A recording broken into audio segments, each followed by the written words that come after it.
Naisip mo na ba kung tunay na naintindihan mo kung sino si Hesukristo? Marami ang nag-uusap tungkol sa kanya. Ang ilan ay nakikita siya bilang isang guro lamang, ang iba bilang isang propeta. Ngunit paano kung sinabi ko sa iyo na ang karamihan sa mga tao ay ganap na nawawala ang katotohanan? Ang Anghelyo ni Juan ay nagsisimula sa isang nakagugulat na pahayag, isa na nagbabago sa lahat. Sa simula ay ang salita, at ang salita ay kasama ng Diyos, at ang salita ay Diyos. Juan 1:1. Ngunit ano talaga ang ibig sabihin nito? Anong lihim ang nakatago sa mga salitang ito? At paano ito nakakaapekto sa iyong buhay ngayon? Ito ay hindi lamang isa pang taludtod sa Biblia. Ito ang pundasyon ng lahat. Kung hindi mo ito naiintindihan, baka naglalakad ka sa kalahating katotohanan. Nawawala sa buong kapangyarihan ng Ebanghelyo. Sino ang salita? Bakit ginagamit ni John ang mahiwagang pamagat na ito? At bakit napakahalaga na malaman ang sagot? Ang katotohanan na nakatago sa mga salitang ito ay may kapangyarihang baguhin ang iyong relasyon sa Diyos magpakailanman. Kung sa palagay mo alam mo na, baka magulat ka. Dahil ang maririnig mo ay hahamon ang lahat ng sinabi sa iyo. Sinubukan ng mundo na bawasan si Jesus sa isang relihiyosong figura, isang makasaysayang karakter, isang simbolo ng moralidad. Ngunit ang Juan 1:1 ay nagpapakita ng isang bagay na mas malaki. Ito ay hindi lamang tungkol sa kasaysayan. Ito ay tungkol sa kawalang hanggan. Ito ay tungkol sa kung sino ang tunay na Diyos, kung bakit siya napunta sa mundo, at kung ano ang kahulugan para sa iyo. Ang sagot sa misteryo na ito ay ang susi sa pag-unawa sa buhay, kaligtasan, at iyong kapalaran. Kaya manatili sa akin hanggang sa huli, dahil ang malapit nating alisan ng takip ay isa sa mga pinakadakilang paghahayag sa Biblia. At kung tunay mong maunawaan ito, ang iyong pananampalataya ay hindi magiging pareho. Bago tayo magsimula, maglaan ng ilang sandali upang mag-isip ano ang pinaniniwalaan mo tungkol kay Jesus. Dahil sa pagtatapos ng video na ito, malalaman mo ang katotohanan at sa sandaling alam mo ito, hindi mo ito maiansi. Dahil sa simula ng sangkatauhan, ang mga tao ay naghahanap ng mga sagot tungkol sa Diyos. Sinubukan ng mga sinaunang sibilisasyon na maunawaan siya sa pamamagitan ng mga mito, ritual at pilosopiya. Ngunit ang bawat pagtatangka ay nahulog dahil ang karunungan ng tao ay limitado pagdating sa banal. Gayunpaman ang Biblia ay nagpapakita ng isang bagay na pambihirang, ang Diyos ay hindi isang malayong misteryo, ngunit isang personal at mapagmahal na Ama. Ang Ebanghelyo ni Juan ay nagsisimula sa isang malalim na pagpapahayag, ang isa na kumalas sa maling akala at inihayag ang pinakadakilang katotohanan ng lahat. Sa simula ay ang salita, at ang salita ay kasama ng Diyos, at ang salita ay Diyos. Juan 1:1. Mula sa simula, nilinaw ni Juan na si Hesukristo ay hindi lamang isang propeta, isang guro, o isang relihiyosong figura. Siya mismo ang Diyos, walang hanggan, walang pasubali, at ang mismong mapagkukunan ng lahat ng pag-iral. Ito ay isang katotohanan na naghahamon sa pag-iisip ng tao sapagkat lumampas ito sa simpleng lohika. Maraming tao ang nakikita si Jesus bilang isang makasaysayang figura, ngunit pinipilit tayo ng mga salita ni Juan na muling isaalang ang lahat ng inaakala nating alam natin. Kung si Jesus ay tunay na Diyos, kung gayon ang lahat ng sinabi niya ay nagdadala ng panghuli autoridad. Ang kanyang mga turo ay hindi lamang matalinong mga salita, sila ang mismong mga salita ng Diyos. Ang kanyang mga aksyon ay hindi lamang mga gawa ng kabaitan, sila ay mga banal na pagpapakita.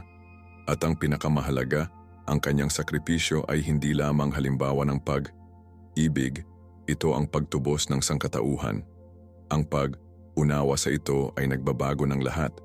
Nangangahulugan ito na ang pagsunod kay Jesus ay hindi lamang isang pagpipilian, ito lamang ang landas sa pagkilala sa Diyos. Ang konsepto ng salita na ginamit sa Juan 1:1 ay hindi random. Sa Greek, ang salitang logo ay nagdadala ng malalim na kahulugan. Ang mga pilosopo ng panahong iyon ay nakita ang mga logo bilang kataas. Taas ang dahilan na namamahala sa universo, habang kinilala ito ng mga Hudyo bilang banal na salita kung saan ipinahayag ng Diyos ang kanyang sarili. Pinagsasama ni Juan ang parehong mga ideya na nagpapakita na si Jesus ay hindi isang abstract na puwersa o isang nilikha na pagiging. Siya ang mismong pagpapahayag ng Diyos. Nangangahulugan ito na umiral si Kristo bago magsimula ang oras, bago nilikha, bago ang anumang bagay na maiintindihan natin. Hindi siya ginawa, siya ay, at palaging magiging. Ang paghahayag na ito ay kapwa nakakagulat at malalim na personal. Kung si Hesukristo ay Diyos, kung gayon ang lahat sa ating buhay ay dapat na nakasentro sa paligid niya. Hindi lamang siya bahagi ng kasaysayan, siya ang may akda ng kasaysayan. Hindi lamang siya isang relihiyosong figura, siya ang tagalikha ng universo. Ang isa na nagsalita ng mga bituin sa pagkakaroon ay ang parehong isa na nagsasalita sa ating mga puso ngayon. Nangangahulugan ito na ang pananampalataya ay hindi tungkol sa pagsunod sa isang hanay ng mga patakaran o tradisyon. Ito ay tungkol sa pagkilala sa isang tao. Isang taong nagmamahal na tumatawag na nagse-save, at ito lamang ang simula. Kung mas ginalugad natin ang ebanghelyo ni Juan, mas natuklasan natin ang kalaliman kung sino si Jesus. Kung siya ang tunay na salita, ang pag-unawa sa Kanya ang susi sa pag-unawa sa Diyos. At kung ang pag-alam sa Diyos ang pinakadakilang hangarin sa buhay, kung ano ang maaaring maging mas mahalaga kaysa sa pagtuklas ng buong kahulugan ng mga salitang ito, magpatuloy tayo dahil kung ano ang susunod ay iling ang lahat ng naisip nating alam. Kapag tinutukoy ni Juan si Jesus bilang ang salita, ginagamit niya ang mga logo ng Greek termino, isang salita na puno ng malalim na kahulugan at kabuluhan. Sa sinaunang mundo, ang term na ito ay kilala kapwa sa mga Griego at mga Hudyo, ngunit naiiba ang naintindihan nila. Nakita ng mga pilosopong Greek ang mga logo bilang katuwiran na prinsipyo na namamahala sa universo, isang abstract na puwersa ng pagkakasunod, sunod at karunungan. Samantala sa pag-iisip ng mga Hudyo, ang mga logo ay ang salita ng Diyos, ang aktibong pagpapahayag ng kanyang kalooban, ang paraan ng pakikipag-usap niya at ginagabayan ang kanyang bayan. Ngunit narito kung saan si Juan ay may isang revolusyonaryo, pinagsama niya ang parehong mga ideya at inihayag na si Hesukristo ang mga logo, hindi lamang isang impersonal na puwersa o isang banal na messenger, ngunit ang pinakadulo ng salita ng Diyos sa anyo ng tao. Ang pahayag na ito ay nagdadala ng hindi kapani, paniwala na timbang. Sa pamamagitan ng pagtawag kay Jesus na salita, sinabi sa atin ni Juan na hindi nilikha si Kristo, umiiral siya mula sa kawalang hanggan. Naroon siya bago ang simula ng oras, bago pa man magkaroon ng universo, bago pa man gawin. Nangangahulugan ito na si Jesus ay hindi lamang isang matalinong guro o isang propeta. Siya mismo ang Diyos, walang hanggan, hindi nagbabago, at banal. Ito ay ganap na nakahanay sa Genesis 1:1 kung saan nabasa natin, sa simula nilikha ng Diyos ang kalangitan at lupa. Binibigkas ito ni John ngunit sa halip na magsalita lamang tungkol sa nilikha ng Diyos, inilipat niya ang pokus sa mismong lumikha. Si Jesus ay hindi isang bystander sa gawa ng paglikha. Siya ang tunay na puwersa kung saan ang lahat ng mga bagay ay naging. Pag-isipan mo iyon sandali. Ang parehong tinig na nagutos ang hayaan ng ilaw, Genesis 1:3, ay ang parehong tinig na kalaunan ay nagsabi, "Ako ang ilaw ng mundo," Juan 8:12. Ang kapangyarihang nagsalita ng universo sa pagkakaroon ay ang parehong lakas na nagsasalita sa ating mga puso ngayon. Ito ang dahilan kung bakit napakalalim ng pagbubukas ng mga salita ni Juan. Sinasabi niya sa atin na ang pag-alam kay Jesus ang susi sa pag-unawa sa Diyos. Kung nais nating malaman ang lumikha, dapat nating malaman ang salita. Kung nais nating marinig ang Diyos, dapat nating pakinggan si Jesus. Kung naghahanap tayo ng katotohanan, dapat nating tingnan si Kristo. Walang paghihiwalay sa pagitan ng dalawa, si Jesus ay ang buong paghahayag ng Diyos. Ngunit ano ang ibig sabihin nito para sa atin ngayon? Nangangahulugan ito na si Jesus ay hindi lamang isang ideya, isang pilosopiya, o isang konsepto sa relihiyon. Siya ay isang buhay na tao na nagnanais ng isang relasyon sa atin. Hindi lamang siya isang figura ng kasaysayan ngunit ang mismong isa na humahawak ng lahat ng mga bagay, Colossus 1:17. Ang katotohanan ito ay dapat na radikal na magbago kung paano natin lapitan ang ating pananampalataya. Kapag nabasa natin ang Biblia, hindi lamang tayo nagbabasa ng isang sinaunang teksto, nakatagpo tayo ng tinig ng buhay na salita. Kapag nagdarasal tayo, hindi tayo nagsasalita sa walang bisa. Nakikipag-usap tayo sa isa na sa simula at naghahari pa rin ngayon. Kaya kung si Jesus ang walang hanggang salita, Kung gayon ang tanging tanong na nananatili ay, paano tayo tutugon? Makikita ba natin siya bilang isang guro, isang propeta, o isang nakasisiglang figura? O makikilala natin siya para sa kung sino siya talaga? Ay Diyos sa laman ang walang hanggang lo? Go, ang banal na salita na nagsasalita ng buhay at katotohanan. Habang sumusulong tayo, makikita natin kung paano ang salitang ito ay hindi lamang naroroon sa paglikha, ngunit aktibong kasangkot sa pag-save mismo ng sangkatauhan. Gumagawa si Juan ng isang malakas na pahayag. Sa pamamagitan niya lahat ng mga bagay ay ginawa. Kung wala siya ay walang ginawa na ginawa. Juan 1:3. Nangangahulugan ito na si Jesus ay hindi lamang naroroon sa paglikha. Siya ang aktibong puwersa na kung saan ang lahat ng mga bagay ay umiiral. Ang bawat bituin, bawat karagatan, bawat buhay na may utang sa Kanya.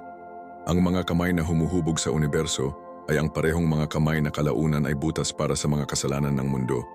Ito ay isang katotohanan na nagbabago sa lahat. Si Jesus ay hindi lamang sa ating tagapagligtas. Siya ang ating tagalikha. At kung nilikha niya tayo, kung gayon ang ating layunin, ating kapalaran, at ang ating kaligtasan ay matatagpuan sa Kanya. Ang katotohanan ito ay binigkas sa buong banal na kasulatan. Sa Colossus 1:16 idineklara ni Pablo, sapagkat sa Kanya ang lahat ng mga bagay ay nilikha, mga bagay sa langit at sa mundo, nakikita at hindi nakikita, maging mga trono o kapangyarihan o pinuno o autoridad, lahat ng bagay ay nilikha sa pamamagitan niya at para sa Kanya. Bawat atom, bawat hininga na kinukuha natin, umiiral dahil kay Hesukristo. Hindi lamang siya isang tagamasid sa universo, siya ang may akda ng lahat. At gayunpaman sa kabila ng Kanyang banal na kapangyarihan, pinili niyang lumakad sa Kanyang sariling nilikha upang manirahan sa gitna natin, makaranas ng pagdurusa, pagtanggi at kamatayan. Bakit? Sapagkat ang Kanyang misyon ay hindi lamang upang lumikha ng buhay, ngunit upang maibalik ito. Nang pumasok ang kasalanan sa mundo, nagdala ito ng paghihiwalay sa pagitan ng sangkatauhan at Diyos. Ang naging perpekto ay naging masira. Ang mundong nilikha niya ay tumalikod sa Kanya, pumili ng paghihimagsik sa halip na pagsamba. Ngunit hindi pinabayaan ni Jesus ang Kanyang nilikha. Sa halip siya ay naging isa sa atin, naglalakad sa mga makasalanan, nagpapagaling sa nasira, at sa huli ay nag-aalok ng Kanyang sarili bilang sakripisyo para sa ating pagtubos. Siya na lumikha ng buhay ay handang ilatag ang Kanyang sariling buhay upang tayo ay maligtas. Ito ang pangwakas na kilos ng pag-ibig, ang tagalikha na namamatay para sa Kanyang nilikha. At ito ang dahilan kung bakit si Jesus ay hindi lamang ibang relihiyosong figura, siya lamang ang may kapangyarihang makatipid. Maraming mga tao ngayon ang kinikilala si Jesus bilang isang mahusay na guro o isang halimbawa sa moral, ngunit walang iniwan si Juan para sa pag-aalinlangan. Si Jesus ay kapwa tagalikha at ang manunubos. Nangangahulugan ito na siya lamang ang may autoridad na magbigay ng buhay na walang hanggan. Kung siya ang mapagkukunan ng lahat ng buhay, pagkatapos ay bukod sa Kanya may kamatayan lamang. Ito ang dahilan kung bakit hindi matatagpuan ang kaligtasan sa filosofiya, relihiyon o pagsisikap ng tao. Maaari lamang itong matagpuan sa isa na lumikha at tinubos tayo. Ang Kanyang misyon ay hindi lamang upang magturo ng karunungan, ngunit magdala ng kaligtasan. Ang Kanyang pagkamatay sa krus ay hindi isang aksidente, ito ang katuparan ng Kanyang banal na layunin. Kaya kung si Jesus ang parehong tagalikha at ang tagapagligtas, ang tunay na tanong ay, tunay ba tayong nagtitiwala sa Kanya? Nakikita ba natin siya bilang pundasyon ng ating buhay? O naghahanap pa ba tayo sa ibang lugar para sa layunin at kahulugan? Ang isa na nagsalita ng universo sa pagkakaroon ay tumatawag sa bawat isa sa atin. At habang nagpapatuloy tayo, makikita natin kung paano ang tagalikha na ito ay hindi lamang nagdala ng ilaw sa mundo. Siya ay naging ilaw na hindi malampasan ng kadiliman. Ipinapahayag ng Juan 1:9, ang ilaw ay kumikinang sa kadiliman at ang kadiliman ay hindi ito pagtagumpayan. Ang talatang ito ay higit pa sa patula na imahinasyon. Ito ay isang espiritual na katotohanan. Si Hesukristo ang tunay na ilaw, ang dumating upang maipaliwanag ang isang mundo na natupok ng kasalanan, pagkalito at panlilinlang. Mula sa sandaling pumasok ang kasalanan sa sangkatauhan, Ang kadiliman ay nagpasiya sa mga puso ng mga tao na pinapalo ang kanilang pag-unawa at pinangunahan sila sa Diyos. Ngunit nang lumakad si Jesus sa kasaysayan, dinala niya ang ilaw ng katotohanan, inilalantad ang mga kasinungalingan ng kaaway at inihayag ang landas sa kaligtasan. At kahit na ang kadiliman ay nakipaglaban upang puksain ang ilaw na ito, hindi ito maaaring pagtagumpayan. Ang kadiliman ay kumakatawan sa lahat ng sumasalungat sa Diyos, sa katiwalian, kasinungalingan at pagkabulag sa espiritual. Ang mundo, sa ilalim ng impluensya ng kasamaan, ay tinanggihan ng ilaw dahil nakalantad ito kung ano ang nakatago. Ang mga pinuno ng relihiyon ng panahon ni Jesus ay kinasusuklaman siya, hindi dahil siya ay nagkamali, ngunit dahil ipinahayag niya ang kanilang pagkukunwari. Ang kanyang presensya ay humarap sa kanilang pagmamataas, kanilang kasakiman at ang kanilang maling katuwiran. Sa halip na magsisi, pinili nilang pigilan ang ilaw. At nangyayari pa rin ito ngayon. Marami ang tumanggi kay Jesus, hindi dahil mahirap niyang maunawaan, ngunit dahil ang pagtanggap sa kanya ay nangangahulugang kinikilala ang kanilang pangangailangan para sa isang tagapagligtas.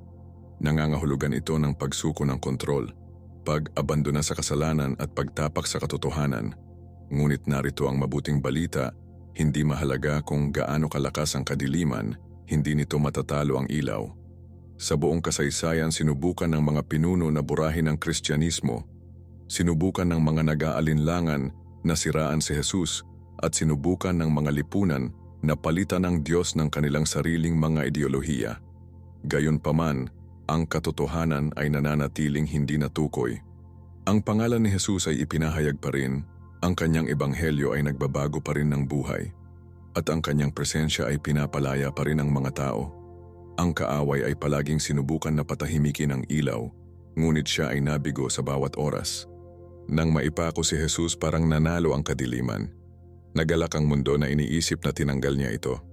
Ngunit pagkaraan ng 3 araw, ang ilaw ng mundo ay muling bumangon, na nagpapatunay ng isang beses at para sa lahat ng kadiliman na iyon ay hindi kailanman maaaring pagtagumpayan siya. Para sa mga sumusunod kay Jesus, ang katotohanan ito ay isang mapagkukunan ng pag-asa at lakas. Ang buhay ay puno ng mga pakikibaka, mga pag-aalsa, pag-aalinlangan, paghihirap. Sa mga oras, nararamdaman tulad ng kadiliman ay pumipilit, sinusubukan na malunod ang ilaw. Ngunit narito ang susi, ang ilaw ni Kristo ay hindi isang bagay na maaaring mapatay. Kung kabilang ka sa Kanya, kung gayon ang Kanyang ilaw ay nasa loob mo. Nangangahulugan ito na kahit anong mga pagsubok na kinakaharap mo, ang kadiliman ay walang pangwakas na sasabihin. Maaaring pag-atake ng kaaway, ngunit hindi siya maaaring manalo. Maaari siyang magdala ng mga bagyo, ngunit si Jesus ay nasa kontrol pa rin. Ang pananampalataya kay Kristo ay nangangahulugang paglalakad sa kanyang ilaw, kahit na ang lahat sa paligid mo ay tila madilim. Kaya, ano ang ibig sabihin ng paglalakad sa ilaw? Nangangahulugan ito ng pagpili ng katotohanan sa panlilinlang, kadalisayan sa kasalanan, at pananampalataya sa takot. Nangangahulugan ito na payagan si Jesus na baguhin ang bawat bahagi ng iyong buhay. Ilantad kung ano ang kailangang baguhin at punan ka ng kanyang presensya. Nangangahulugan ito na ang pag-unawa na ang ilaw ay hindi inilaan upang maitago, ngunit upang lumiwanag ng maliwanag sa isang mundo na labis na nangangailangan nito. Mateo pawing per fortanting tirskin. Tinatawag ni Jesus ang lahat na umalis sa kadiliman at sa kanyang maluwalhating ilaw. Ngunit narito ang tanong, yayakapin natin ang ilaw o pipigilan natin ito? Habang sumusulong tayo, makikita natin ang pinakadakilang patunay ng pag-ibig ng Diyos. Ang sandali na ang ilaw mismo ay kumuha ng laman at lumakad sa atin. Inihayag ng Juan 1:14 ang isa sa mga pinakamalalim na katotohanan sa lahat ng banal na kasulatan. Ang salita ay naging laman at ginawa ang kanyang tirahan sa atin. Pag-isipan ito ng ilang sandali. Ang walang hanggang Diyos, ang tagalikha ng universo, ay pinili na lumakad sa kasaysayan ng tao, kumukuha ng laman na naninirahan sa kanyang nilikha. Ito ang tinatawag nating pagkakatawang tao at hindi katulad ng anumang nakita ng mundo. Maraming mga relihiyon ang nagsasalita tungkol sa mga kalalakihan na nagsisikap na maabot ang Diyos. Ngunit ang ebanghelyo ay nagsasabi sa atin ng kabaligtaran. Ang Diyos ay dumating sa atin. Hindi siya dumating bilang isang makapangyarihang mandirigma o isang malakas na pinuno, ngunit bilang isang mapagpakumbabang lingkod na ipinanganak sa isang sabsaban, naglalakad sa mga mahihirap, nasira at tinanggihan. Bakit pipiliin ng hari ng universo na maging isang tao? Ang sagot ay simple: pag-ibig. Nawala ang sangkatauhan, nakulong sa kasalanan, hindi mailigtas ang sarili. Walang halaga ng mabubuting gawa, sakripisyo o mga ritual sa relihiyon na maaaring tulay ang agwat sa pagitan ng tao at Diyos. Kaya sa halip na iwanan tayo sa kadiliman, ang Diyos mismo ang naging tulay. Si Jesus ay hindi naging isang malayong, hindi mapag-aalinlanganan na Diyos. Lumapit siya sa atin, lumakad sa ating sakit, maranasan ang ating mga pakikibaka, at sa huli, upang madala ang ating mga kasalanan. Siya ay ganap na Diyos, gayunpaman siya ay naging ganap na tao na haharap sa gutom, pagkapagod, pagtanggi at pagdurusa, lahat upang siya ay matubos tayo. Ang pagkakatawang tao ay hindi lamang isang konsepto sa teolohiko, ito ay isang personal na paanyaya. Nangangahulugan ito na nauunawaan ng Diyos kung ano ang ibig sabihin ng maging tao. Naranasan mo na bang mag-isa, betrayed, tinutokso? Alam mismo ni Jesus kung ano ang nararamdaman.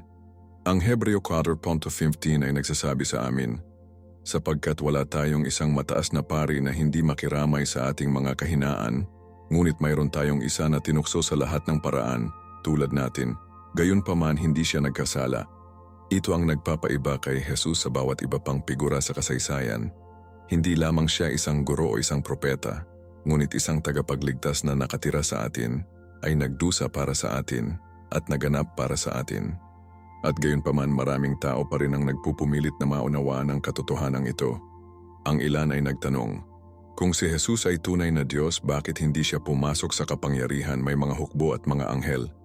Sapagkat ang kapangyarihan ng Diyos ay ipinahayag sa pamamagitan ng pagpapakumbaba. Inaasahan ng mundo ang isang mananakop, ngunit si Jesus ay dumating bilang isang alipin. Inaasahan nila ang isang trono, ngunit pumili siya ng isang krus. At sa paggawa nito, ipinakita niya sa amin kung ano ang hitsura ng tunay na lakas. Hindi sa paghahari, ngunit sa sakripisyo. Hindi sa pagkuha, ngunit sa pagbibigay.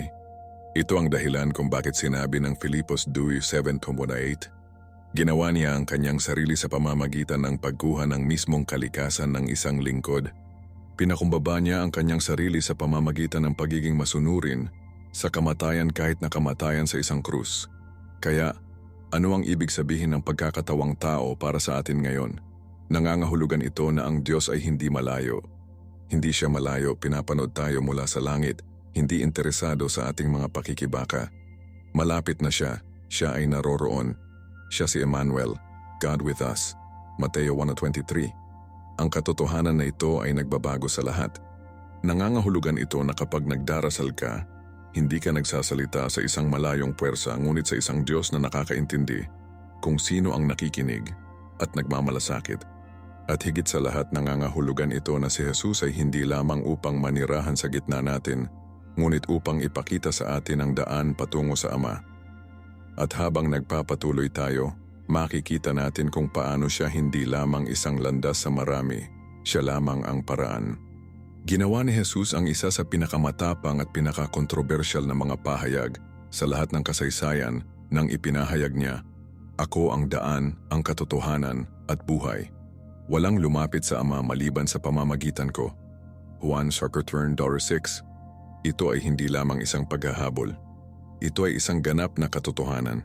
Sa isang mundo na nangangaral na ang lahat ng mga relihiyon ay humantong sa iisang Diyos, si Jesus ay magkahiwalay, na malinaw na hindi siya isa sa maraming paraan, siya lamang ang paraan. Ang kanyang mga salita ay hindi nag-iiwan ng silid para sa pagkalito. Alinman ay nagsasabi siya ng katotohanan o nagsisinungaling siya. At kung si Jesus ay Diyos, kung gayon ang kanyang mga salita ay nagdadala ng walang hanggang kahalagahan. Maraming mga tao ngayon ang nakikibaka sa pagiging eksklusibo na ito. Mas gusto nila ang isang Diyos na bukas sa lahat ng mga landas, isang pananampalataya na hindi humihiling ng kabuuang pangako. Ngunit narito ang katotohanan, ang truth ay hindi kamag-anak. Kung si Jesus ay tunay na anak ng Diyos, ang kaligtasan ay hindi matatagpuan sa labas niya. Malinaw ang Biblia. Walang ibang pangalan sa ilalim ng langit na ibinigay sa sangkatauhan kung saan dapat tayong maligtas. Gawa 4:12. Ang krus ay hindi lamang simbolo ng pag-ibig, ito ay isang pangangailangan. Kung may ibang paraan upang maligtas, kung gayon si Jesus ay hindi na kailangang magdusa at mamatay. Ngunit dahil ang kasalanan ay naghihiwalay sa sangkatauhan sa Diyos, tanging ang kanyang sakripisyo lamang ang maaring ibalik ang nasira. Ang katotohanan ito ay hindi tungkol sa pagbubukod. Ito ay tungkol sa pagtubos. Si Jesus ay hindi dumating upang itulak ang mga tao palayo, ngunit upang dalhin sila sa bahay. Ang daan patungo sa Ama ay bukas, ngunit nangangailangan ito ng pananampalataya sa isa na nagawa ang paraan. Maraming tao ang nagnanais ng mga pagpapala ng Diyos, kanyang pag-ibig at kanyang mga pangako, ngunit hindi nila nais na sumuko kay Jesus. Gayunpaman, walang ibang landas sa buhay na walang hanggan bukod sa Kanya. Hindi lamang siya guro ng katotohanan, siya mismo ang katotohanan. Hindi lamang siya nag-aalok ng buhay, siya ay buhay. At hindi lamang niya itinuturo ang daan, siya ang paraan. Ngunit ano ang ibig sabihin ng paglalakad sa katotohanang ito? Nangangahulugan ito ng kabuuang pagsuko. Ang pagsunod kay Jesus ay hindi tungkol sa mga ritual sa relihiyon o mabubuting gawa. Ito ay tungkol sa isang relasyon. Ito ay tungkol sa pagtitiwala sa Kanya ng lubusan, kahit na ang mundo ay pinaglaruan ng Kanyang pangalan, kahit na ang kultura ay nagtutulak laban sa Kanyang mga turo. Nangangahulugan ito na ang pag-unawa na ang pananampalataya kay Kristo ay hindi lamang isang paniniwala, ito ay isang pagbabagong anyo. Nangangahulugan ito na kilalanin na kung wala siya, nawala tayo. Ito ang dahilan kung bakit tinawag niya tayong magsisi at maniwala. Dahil ang pananampalataya ay hindi lamang tungkol sa pag-alam ng katotohanan, ngunit nabubuhay ito. Kaya, ang tanong ay nananatili, naniniwala ba tayo na si Jesus ang tanging paraan? O naghahanap pa rin tayo ng mga kahalili, umaasa na gumawa ng ating sariling paraan sa Diyos? Malinaw ang tawag, may isang gate lamang sa buhay na walang hanggan, at ang gate na iyon ay si Jesucristo. Ang pagpipilian ay nasa aming mga kamay.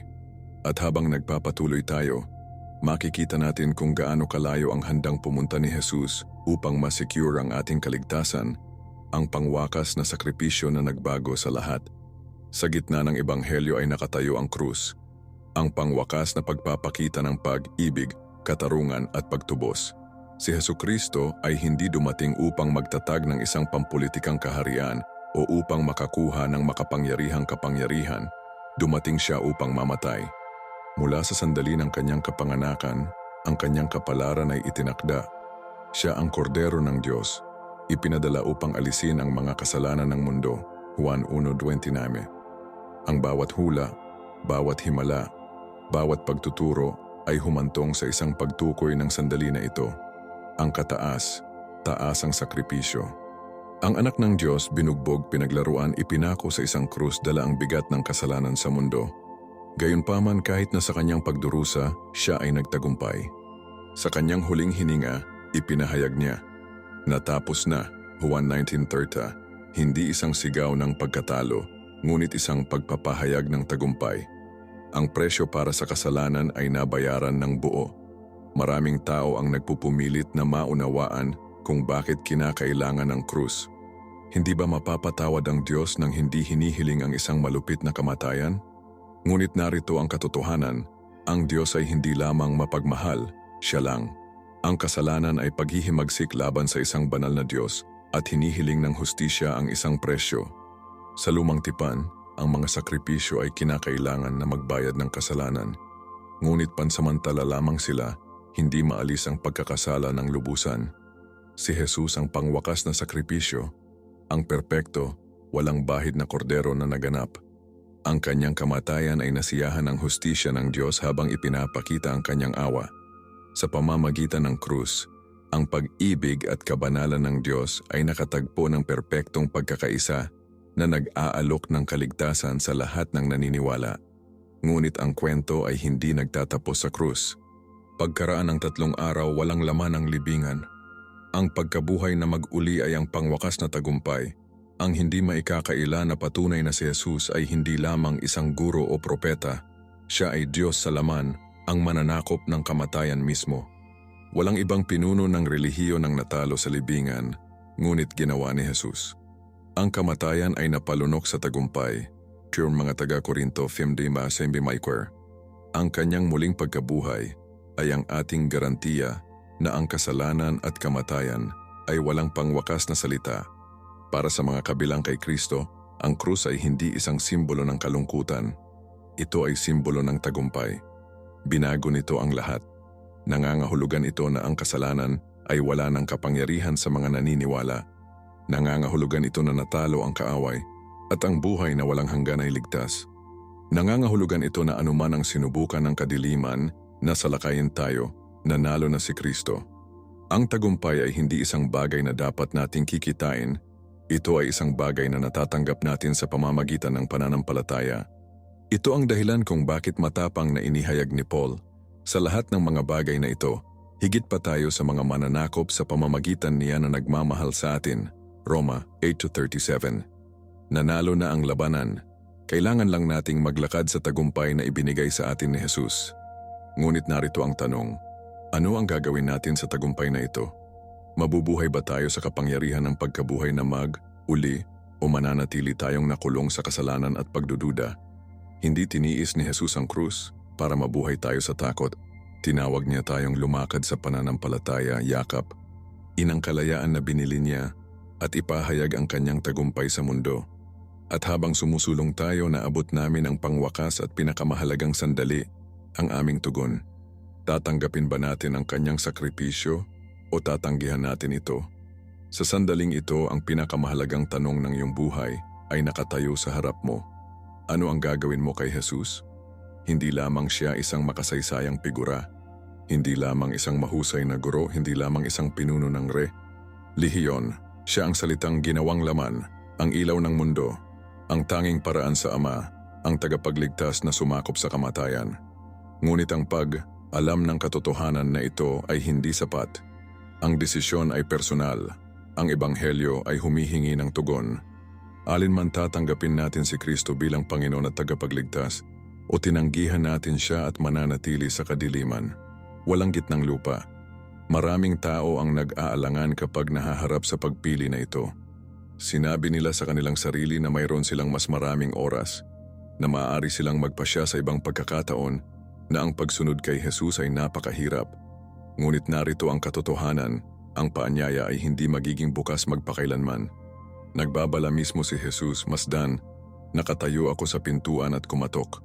Kung may nakakarinig sa aking tinig at magbubukas ng pintuan, papasok ako. Pahayag 3:20. Kumatok siya ngayon, tinawag ka na umalis sa kasalanan at sa kanyang ilaw, iwanan ang walang laman na relihiyon at yakapin ang isang tunay na relasyon sa kanya. Ngunit ang pintuan ay dapat buksan mula sa loob. Hindi niya pipilitin ang kanyang paraan. Ang pagpipilian ay nasa iyong mga kamay. Ano ang pumipigil sa mga tao na gawin ang pagpapasyang ito? Pagmamataas, takot, pagdududa, pagkakabit sa kasalanan. Ang mga bulong ng kaaway ay namamalagi. Hindi ka handa, hindi ka sapat, mawawala ka ng sobra. Ngunit sinabi ni Jesus ang kabaligtaran, halika sa akin lahat ng pagod at pasanin at bibigyan kita, broken, lost, hurting, because only He can restore you. Every excuse fades in the light of eternity. The truth is, the only real loss is to reject Him. So what will you choose? To ignore His voice and continue in kadiliman? O upang sumuko, upang matanggap ang kanyang pag-ibig, maglakad sa kanyang katotohanan? Pag-ibig at luwalhatiin ang isa na gumawa sa iyo. Ang bawat dila ay ipagtapat na si Jesucristo ay Panginoon. Filipos 2:10-11. Ang salita ay nagsalita, ang katotohanan ay ipinahayag, ang paanyaya ay ibinigay. Ngunit ang pintuan ay hindi mananatiling bukas magpakailanman. Maglalakad ka ba bago ito huli? Ngayon na narinig mo ang katotohanan, nananatili ang tanong, ano ang gagawin mo dito? Nakita mo kung paano binubuksan ng Juan 1:1 ang pinakadakilang misteryo ng lahat. Si Jesus ay hindi lamang isang sugo ng Diyos, siya ang Diyos. Siya ang tagalikha, ang tagapagligtas, ang ilaw na walang kadiliman ay maaaring pagtagumpayan. Ngunit ang pag-alam na ito ay hindi sapat, kailangan mong magpasya. Yayakapin mo ba ang katotohanan ito, isuko ang iyong buhay kay Kristo? O hindi mo ba ito papansinin, pipiliin na manatiling pagdududa? Hilingin ko sa iyo, kung ano ang pinakanakakaapekto sa iyo sa mensahe ngayon, iwanan ang iyong sagot sa mga komento. Ang iyong patuto ay maaaring makatulong sa ibang tao na gawin ang kanilang unang hakbang patungo sa katotohanan. At kung ang mensahe na ito ay nagsalita sa iyo, huwag panatilihin ito sa iyong sarili. Ibahagi ito sa isang taong kailangang marinig ito. Kung nais mong magpatuloy sa paglaki ng pananampalataya at pag-alis ng higit pang mga katotohanan sa Biblia, tiyaking mag-subscribe at i-on ang mga abiso. Hindi mo nais na makaligtaan kung ano ang susunod na darating. Dahil sa aming susunod na video, sumisid kami kahit na mas malalim sa mga hiwaga ng banal na kasulatan. Pagpalain ka sana ng Diyos at makita ka sa susunod na video. Ito si Marco, nag-sign off.